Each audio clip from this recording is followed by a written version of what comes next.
د افغانستان او طالبانو لپاره ښه او زبردست خبر. د افغانستان څومره کنګل شوې شتمنۍ ازادېږي. د هر څه په همدې ویډیو کې تر اخره وګورئ. ښایي نړیوال بانک د افغانستان 600 میلیونه ډالر کنګل شوې شتمنۍ آزاده کړي. رویټرز خبري ایجنس وایي د نړیوال بانک مدیره هیئت یو وړاندیز لاسلیک کړی دی چې له مخې د دغه بانک په امانتي صندوق کې د افغانستان میلیونونه ډالر کنګل شوې شتمنۍ آزادېږي. راپورونه وایي چې دغه پیسې بعد د بیا رغونې وجې صندوق تمویل کوونکو ته په افغانستان کې د مرستو په موخه ورکول کیږي.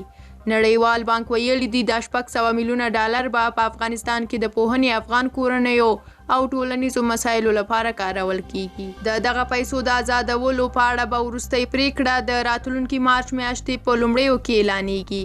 په کابل کې د نوي حکومت په راتګ سره امریکا په نړیوالو بانکونو کې د افغانستان میلیارډونه ډالر شتمنۍ کنګل کړه چې تر دې دمه یې له یادو شتمنیو د افغانستان پر وړاندې د فشار په توګه کار اخیستی دی. له تاسو ټولو مننه چې دا ویډیو مو تر اخره ولیده. زموږ د چینل د نورو ویډیوګانو لپاره سبسکرایب تڼۍ کېکاږئ او پخوانۍ ویډیوګانې مو هم یو ځل وګورئ. تر بیا بلې ویډیو ښه وخت ولرئ.